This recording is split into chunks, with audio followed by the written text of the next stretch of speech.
பிப்ரவரி வந்தாலே நமக்கு ஒரு ஃபீவர் வந்துருங்க. என்ன ஃபீவர்ன்னு கேட்குறீங்களா? பட்ஜெட் ஃபீவர் தான். ஏன் அப்படின்னு பார்த்தீங்கன்னா, பட்ஜெட்ல நமக்கு ஏதாவது ஒரு ரிலாக்சேஷன் கிடைக்குமா? டாக்ஸ் பேயர்ஸ்க்கு அப்படின்றது தான் வந்து பார்த்தீங்கன்னா, பெரும்பாலான மக்களோட எதிர்பார்ப்பாவே இருக்கு. இதில ஏதாவது வரி குறைச்சிருப்பாங்களா? ஏதாவது புதுசா ஒரு சலுகை அறிவிச்சிருப்பாங்களான்னு சொல்லிட்டு, மக்களே எல்லாரும் வந்து பார்த்தீங்கன்னா, நமக்கு இந்த வருஷம் நல்லா இருக்குமா? நல்லா இருக்காதான்னு சொல்லிட்டு ஜோசியம் பார்க்குற மாரி பட்ஜெட்ட உட்காந்து பார்த்துக்கிட்டு இருக்கோம். இன்னைக்கு அப்படிதான் ஒரு பட்ஜெட் வந்திருக்கு. அந்த பட்ஜெட் வந்து பார்த்தீங்கன்னா, பெருசா நெறைய லிஸ்டிங்ஸ் குடுத்திருந்தாலுமே, நார்மலான காமன் பீப்பிள்க்கு ஒரு ஏமாற்றத்த தான் குடுத்திருக்கு. ஏன் அப்படின்னு பார்த்தீங்கன்னா, வரியில எந்த ஒரு மாற்றமும் இல்ல, எந்த ஒரு சலுகையும் இல்ல அப்படின்றது தான் அதுல ஒரு மிகப்பெரிய முக்கியமான விஷயமா வந்து நமக்கு இந்த கவர்மெண்ட் இப்போ சொல்லியிருக்கு. பாராளுமன்ற எலக்ஷன பேஸ் பண்ணி பல வரி சலுகைகள நாம எதிர்பார்த்திருந்தோம். ஆனா, நமக்கு எதுவுமே கிடைக்கவே இல்ல. இந்த பட்ஜெட்ல அப்படி வேற என்னென்னலாம் இருக்கு அப்படின்னு சொல்லிட்டு பார்க்கலாம் வாங்க. இந்த பட்ஜெட்ல முக்கியமான விஷயம் என்னன்னு பார்த்தீங்கன்னா, நிதி பற்றாக்குறைய குறைச்சிருக்காங்க. போன ஃபினான்ஷியல் இயர கம்பேர் பண்ணும்போது இந்த ஃபினான்ஷியல் இயர்ல பட்ஜெட்டுக்கான பிசிக்கல் டெபிசிட் அதாவது வந்து பார்த்தீங்கன்னா, நிதி பற்றாக்குறைய குறைச்சிருக்காங்க. இந்த ஆண்டோட நிதி பற்றாக்குறை எவ்வளவு இருக்கும் ஜிடிபிலன்னு கேட்டீங்கன்னா 5.1% இருக்கும் அப்படின்னு சொல்லிட்டு சொல்லியிருக்காங்க. அதையும் வந்து பார்த்தீங்கன்னா, நெக்ஸ்ட் ஃபினான்ஷியல் இயர் அதாவது 2025-26 இயர்க்குள்ள வந்து பார்த்தீங்கன்னா, இந்த பற்றாக்குறைய 4.5% குறைக்கிறதுக்கு நடவடிக்கை எடுக்கப்படும்னு சொல்லிட்டு வந்து பார்த்தீங்கன்னா, ஃபினான்ஸ் மினிஸ்டர் நிர்மலா சீதாராமன் அவர்கள் சொல்லியிருக்காங்க. அது மட்டும் இல்லாம நார்மலா நான் ஆல்ரெடி சொன்ன விஷயம் தாங்க. வருமான வரி விதிப்பு விகிதங்களில் எந்த மாற்றமும் இல்லை. எந்த ஒரு இன்கம் டாக்ஸ் ரிலேட்டட்ல எந்த ஒரு ரிலாக்சேஷனும் கிடையாது. எந்த ஒரு சேஞ்சும் கிடையாதுன்னு சொல்லியிருக்காங்க. நேரடி மற்றும் மறைமுக வரி இறக்குமதி வரி விதிப்பிலும் எந்த மாற்றங்களும் இல்லை. அதாவது பார்த்தீங்கன்னா டைரக்ட் டாக்ஸஸோ, இன்டைரக்ட் டாக்ஸஸோ அதே மாரி இம்போர்ட் டாக்ஸஸ்ல எந்த ஒரு சேஞ்சுமே இல்ல அப்படின்னு சொல்லிட்டு சொல்லியிருக்காங்க. வருமான வரி செலுத்துவோருக்கு ஏற்கனவே இருந்த நடைமுறையை தொடரும். அதாவது இன்கம் டாக்ஸ் செலுத்துறவங்க வந்து பார்த்தீங்கன்னா, ஆல்ரெடி என்ன ப்ரொசீஜர ஃபாலோ பண்ணீங்களோ, அதே தான் ஃபாலோ பண்ணணும். எந்த ஒரு சேஞ்ச் இன் டிஃபரன்ஸுமே கிடையாது. கூடுதலாக வருமான வரி செலுத்தியவர்களுக்கு வந்து பார்த்தீங்கன்னா, 10 நாளுக்குள்ளேயே வந்து பார்த்தீங்கன்னா, அந்த எக்ஸஸ் அமௌண்ட்ட ரிட்டர்ன் பண்ணிடுவோம் அப்படின்னு சொல்லியிருக்காங்க. இதுல இன்னொரு முக்கியமான விஷயம் என்னன்னு பார்த்தீங்கன்னா, 25,000 வரைக்கும் இந்த வருமான வரியில பெண்டிங் இருக்கு. அதே மாரி இந்த ரிலேட்டடான கேஸஸ் இருக்கு அப்படின்ற விஷயம்லாம் நெறைய வந்து பேசிட்டு இருந்தாங்க. 25,000 வந்து பார்த்தீங்கன்னா ப்ராப்ளமா இருக்கு அப்படின்னு சொல்லியிருந்தாங்க. அந்த மார்ஜின் 25,000க்கு உள்ள இருக்க கேஸஸ் எல்லாம் வந்து பார்த்தீங்கன்னா, கேன்சல் பண்றேன். அதாவது ரத்து பண்றேன் அப்படின்னு சொல்லிட்டு இந்த பட்ஜெட்ல சொல்லியிருக்காங்க. இதனால 1,00,00,000 பேர் பயனடைவாங்கன்ற மாரி வந்து பார்த்தீங்கன்னா, ஃபினான்ஸ் மினிஸ்டர் நிர்மலா சீதாராமன் சொல்லியிருக்காங்க.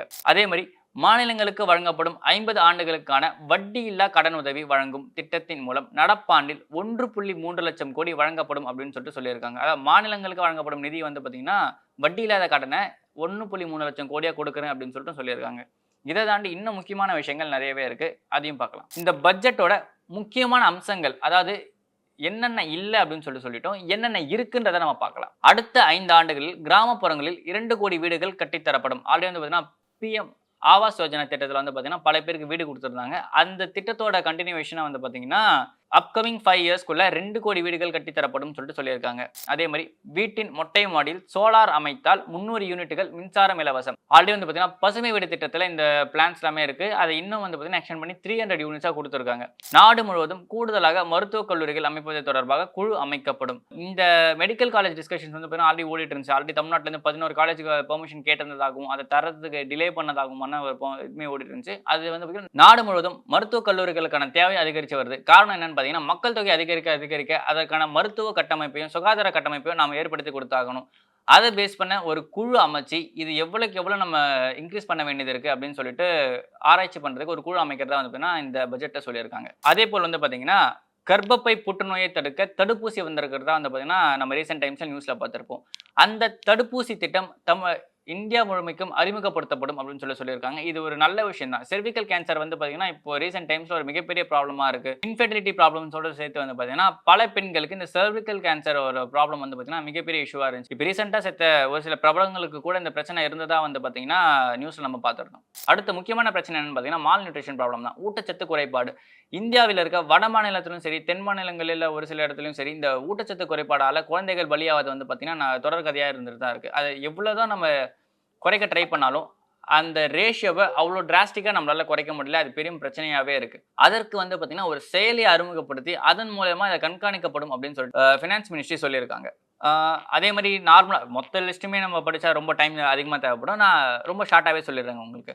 அங்கன்வாடி பணியாளர்களுக்கு வந்து பார்த்தீங்கன்னா, இந்த ஆஷா திட்டம் சேர்க்கிறதாகட்டும் சரி, அ ஈவி சார்ஜ் ஸ்டேஷன்ஸ் ஆல்மோஸ்ட் எல்லாருமே இப்ப பெட்ரோல், டீசல் வெஹிக்கிள்ஸ்க்கு ஆல்டர்னேட் சேஞ்சா வந்து பார்த்தீங்கன்னா, நம்ம ஈவி வெஹிக்கிள்ஸ யூஸ் பண்ண ஆரம்பிச்சோம். எலக்ட்ரிக்கல் கார்ஸ், பைக்ஸுமே அதிகமா இப்ப ரிஜிஸ்ட்ரேஷன்ஸ் ஆயிட்டு தான் இருக்கு. நம்ம கண்கூடா பார்த்துட்டே தான் இருக்கோம்.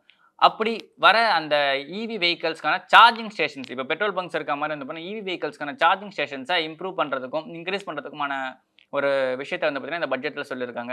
அதே மாதிரி வந்து பார்த்தீங்கன்னா பால் உற்பத்தியை அதிகரிக்கிறதுக்கான திட்டமும் ஏற்படுத்தியிருக்காங்க. ஏன்னா வருஷம் வருஷம் குழந்தைங்களோட பிறப்பு விகிதம் வந்து பார்த்தீங்கன்னா அதிகரிச்சுட்டே வருது. அதுக்கேற்ற மாதிரி நம்ம பால் உற்பத்தி இன்க்ரீஸ் பண்ணி தான் ஆகணும். இல்ல அப்படின்னா ஒரு மிகப்பெரிய சிக்கல்ல போய் நம்ம மாட்ட வேண்டியதா இருக்கும். ஏன்னா அந்த மால் நியூட்ரிஷனுக்கான விஷயமே வந்து பார்த்தீங்கன்னா, அந்த பால் இது சம்பந்தப்பட்ட பொருட்கள்ல வந்து பார்த்தீங்கன்னா குழந்தைங்களுக்கான ஊட்டச்சத்து ரொம்பவே அதிகமா அடங்கியிருக்கு. அதனால இந்த பால் உற்பத்திய வந்து பார்த்தீங்கன்னா, இப்போ கவர்மெண்ட் கையில எடுத்திருக்கு.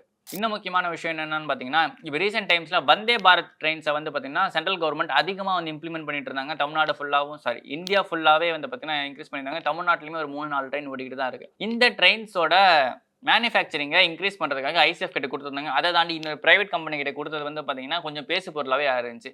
அது மட்டும் இல்லாம இப்போ இந்த பட்ஜெட்ல என்ன அனௌன்ஸ் பண்ணியிருக்காங்கன்னா, 40,000 ரயில் பெட்டிகள வந்து பார்த்தீங்கன்னா, வந்தே பாரத் ரயில் பெட்டிகள் அளவுக்கு தரம் உயர்த்த போறோம் அப்படின்னு சொல்லிட்டு சொல்லியிருக்காங்க. அதாவது வந்து பார்த்தீங்கன்னா, நார்மல் ட்ரெயின்ஸ்லாம் ஆல்மோஸ்ட் குறைச்சிட்டு, வந்தே பாரத் ட்ரெயின் தான் அதிகமா ஓடும் அப்படின்ற மாரியான ஒரு விஷயத்த தான் வந்து பார்த்தீங்கன்னா, மறைமுகமா சொல்லியிருக்காங்க. இது எவ்வளவுக்கு எவ்வளோ ஜனங்களுக்கு சாட்டிஸ்ஃபேக்ஷனா இருக்கும்னு தெரியல. ஏன்னா, வந்தே பாரத் ட்ரெயின் மேல இருக்க இன்னொரு முக்கியமான கம்ப்ளைண்ட் என்னன்னு பார்த்தீங்கன்னா, அதோட டிக்கெட் ஃபேர் தாங்க.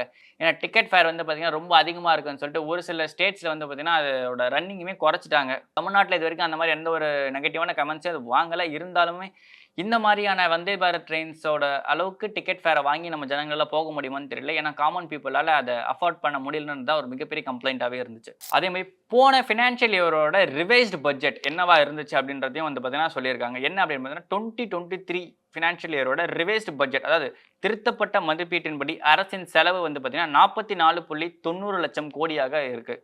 திருத்தப்பட்ட வரி வருவாயின் மதிப்பீடு வந்து பார்த்தீங்கன்னா 27.56 லட்சம் கோடியாக இருக்கு. இதுல நிதி பற்றாக்குறை எவ்வளோன்னு கேட்டீங்கன்னா 5.8%. அதாவது பார்த்தீங்கன்னா, அந்த 5.8% தான் இந்த அப்கமிங் ஃபினான்ஷியல் இயர் 24, 25 ஃபினான்ஷியல் இயர்ல 5.1% குறைக்கிறதுக்கான வாய்ப்பு இருக்கு அப்படின்னு சொல்லிட்டு இந்த பட்ஜெட்ல சொல்லியிருக்காங்க. குறைச்சா நல்ல விஷயம் தான். ப்ரீவியஸ் இயர் கம்பேர் பண்ணும்போது இந்த பிசிக்கல் டெபிசிட் குறைஞ்சுக்கிட்டே தான் வருது. அது எவ்வளவுக்கு எவ்வளோ நம்ம எக்கனாமில குறைஞ்சிட்டே வருதோ, அவ்வளவுக்கு எவ்வளோ நம்ம சீக்கிரமா முன்னேறி வந்துருவோம். இன்னொரு டார்கெட்டுமே சொல்லியிருக்காங்க இந்த பட்ஜெட்ல என்னன்னு பார்த்தீங்கன்னா, 2027க்குள்ள இந்தியா வந்து பார்த்தீங்கன்னா, ஒரு வளர்ந்த நாடா இருக்கும் அப்படின்னு சொல்லிட்டும் சொல்லியிருக்காங்க. அந்த விஷயத்த அடைஞ்சிட்டா அது ரொம்பவே சந்தோஷம். இந்தியர்களான எல்லாருக்கும் அது ஒரு பெருமைமிக்க தருணமாவும் இருக்கும். வளர்ந்த நாடு அப்படின்ற ஒரு பேரோட நம்ம இருக்கிறது. எவ்வளவு தான் நம்ம இன்னும் வளர்ந்துகிட்டு இருக்க நாடாவே இருக்கிறது. நம்மளும் வளர்ந்த நாடா வரணும்ல. இந்த பட்ஜெட்ல முக்கியமான விஷயம் ஃபினான்ஸ் மினிஸ்டரோட ஸ்பீச் தான். அந்த ஃபினான்ஸ் மினிஸ்டரோட ஸ்பீச்ல என்ன சொல்லியிருக்காங்கன்னு பார்த்தீங்கன்னா, கடந்த 10 ஆண்டுகளில் இந்திய பொருளாதாரம் ஒரு பாய்ச்சலோட முன்னேறி வருகிறது அப்படின்னு சொல்லிட்டு சொல்லியிருக்காங்க. அதே மாதிரி இந்த வளர்ச்சியின் பயன்கள் வந்து பார்த்தீங்கன்னா, ஏழை எளிய மக்களை அடைய தொடங்கி இருக்குன்னு சொல்லியிருக்காங்க. குறிப்பா இந்த வளர்ச்சி வந்து பார்த்தீங்கன்னா, யார் அடைஞ்சிருக்குன்னு பார்த்தீங்கன்னா, ஒரு 4 பேர் அடைஞ்சிருக்கு அப்படின்னு சொல்றாங்க. விவசாயிகள், பெண்கள், ஏழைகள், இளைஞர்கள். இவங்க 4 பேர தான் வந்து பார்த்தீங்கன்னா, இந்த வளர்ச்சின்றது போய் ஈஸியா வந்து அடைஞ்சிருக்கு அப்படின்னு சொல்லியிருக்காங்க. குறிப்பா இந்த ஒரு அரசு, அதாவது இந்த ஒரு இந்திய அரசு வந்து பார்த்தீங்கன்னா, சமூக நீதிய ஒரு இலக்கா வச்சுட்டு செயல்படுது. சமூக நீதி தான் எங்களோட தாரக மந்திரமாவே இருக்கு. எல்லாத்துலயுமே நாங்க சமூக நீதிய நிலைநாட்டுறோம் அப்படின்னு சொல்லியிருக்காங்க. ஆனா இது எவ்வளவுக்கு எவ்வளோ ஜனங்க ஏத்துப்பாங்கன்னு தெரியல. ஆனா ஃபினான்ஸ் மினிஸ்டரோட ஸ்பீச்ல இந்த விஷயம் இருக்கு. இந்த விஷயத்த சொல்லிட்டே வந்து பார்த்தீங்கன்னா, அவங்க கன்டினியூஸா என்னென்ன சொல்றாங்க அப்படின்னு பார்த்தீங்கன்னா, லாஸ்ட் 10 இயர்ஸ்ல வந்து பார்த்தீங்கன்னா, 25 கோடி பேர் வறுமையிலிருந்து மீட்கப்பட்டிருக்கிறதாகவும், ஊழலுக்கும் வாரிசு அரசியலுக்கும் எதிரான ஒரு அரசு வந்து பார்த்தீங்கன்னா, இந்தியாவுல இப்போ இருக்கு. இதுக்காக தான் போராடிட்டு வரோம் அப்படின்ற மாரி சொல்லியிருக்காங்க. வளர்ச்சி அடைந்த இந்தியாவிற்கான கனவு 2027ல் நினைவாகும். அதே மாரி 2047ல் ஒரு புதிய இந்தியான்றது பார்த்தீங்கன்னா, உலகுக்கே இருக்கும் அப்படின்னு சொல்லியிருக்காங்க. 2047ன்ற டார்கெட் என்னன்னு பார்த்தீங்கன்னா, 100 இயர்ஸ் ஆஃப் இண்டிபெண்டன்ஸ். அதாவது 1947ல நமக்கு சுதந்திரம் கிடைச்சது. அது 2047ல வந்து பார்த்தீங்கன்னா, நமக்கு 100 இயர்ஸ் ஆஃப் இண்டிபெண்டன்ஸ நம்ம செலிப்ரேட் பண்ணிட்டு இருப்போம். அப்போ நமக்கு ஒரு நியூ இந்தியா இருக்கும் அப்படின்னு சொல்லிட்டு ஃபினான்ஸ் மினிஸ்டர் பட்ஜெட்ல சொல்லியிருக்காங்க. அதே மாரி இன்னும் முக்கியமான விஷயத்தலாம் அவங்க லிஸ்ட் அவுட் பண்ணியிருக்காங்க. என்னன்னு பார்த்தீங்கன்னா, இந்த முத்தலாக் தடை சட்டம், மகளிர் இடஒதுக்கீடு மசோதா, அதே மாரி பிஎம்ஜிகே அதாவது பிரதம் மந்திரி கரீப் கல்யாண் ஆவாஸ் யோஜனா திட்டம். அதாவது இந்த கொரோனா டைம்ல வந்து பார்த்தீங்கன்னா, ஜனங்களுக்கு ஃப்ரீ ரேஷன்ஸ் குடுக்க ஆரம்பிச்சாங்க. அத வந்து பார்த்தீங்கன்னா 80 கோடி மக்கள் வாங்கி பயனடைறாங்க அப்படின்னு சொல்லிட்டு இருக்காங்க. லாஸ்ட் எலக்ஷன்ஸ் அப்பலாம் வந்து பார்த்தீங்கன்னா, இலவச திட்டங்கள எதிர்த்து வந்த பாஜக இந்த வாட்டி அந்த இலவச திட்டங்களே வந்து பார்த்தீங்கன்னா, ஒரு முன்னாடி வச்சு பேசியிருக்கிறது கொஞ்சம் வியப்பான விஷயமா தான் இருக்கு. ஆனா இந்த திட்டம் வந்து பார்த்தீங்கன்னா, ஜனங்களுக்கு போய் சேர்றதுனால ரொம்பவே நல்ல திட்டம் தான். கொரோனா டைம்ல எல்லாமே முடங்கி இருந்தபோது இந்த திட்டம் தான் வந்து பார்த்தீங்கன்னா, பல பேருக்கு சோறு போட்டுச்சு. பல பேர் ஒரு வேளை சாப்பாடாவது சாப்பிடுறதுக்கு காரணமா இருந்தது இந்த பிஎம்ஜிகே திட்டம் தான். அதனால அந்த திட்டத்தின் மேல எந்த ஒரு விமர்சனமும் கிடையாது. அந்த திட்டத்த ஒரு சாதனையா சொல்லியிருக்காங்க. அந்த சாதனைய சொன்னவங்க இதுக்கு முன்னாடி இந்த மாரி இலவச திட்டங்களால நாடு அழிஞ்சு போச்சுன்னு சொல்லியிருந்தாங்க. அதுதான் ஒரு சின்ன விமர்சனமா வந்து இப்போ பொதுமக்கள் மத்தியிலயும் இருக்கு. குறிப்பா இந்த 10 ஆண்டுகள்ல போற பெண்களோட விகிதாச்சாரம் வந்து பார்த்தீங்கன்னா 28% உயர்ந்திருக்கிறதா சொல்றாங்க. அது ரொம்பவே நல்ல விஷயமும் கூட. 10 ஆண்டுகளில் வேற என்னென்னலாம் இந்த கவர்மெண்ட் பண்ணியிருக்குன்னு பார்த்தீங்கன்னா, 7 ஐஐடி, 3000 புதிய ஐடிஐஸ், அதுக்கப்புறம் 319 பல்கலைக்கழகங்கள் இந்த 10 ஆண்டுல வந்திருக்கு. அதே மாரி நாடு முழுவதும் 15 எய்ம்ஸ் கல்லூரிகள் வந்து பார்த்தீங்கன்னா, இந்த 10 ஆண்டுக்குள்ள வந்து பார்த்தீங்கன்னா, இந்த அரசு தொடங்கியிருக்குன்னு சொல்லியிருக்காங்க.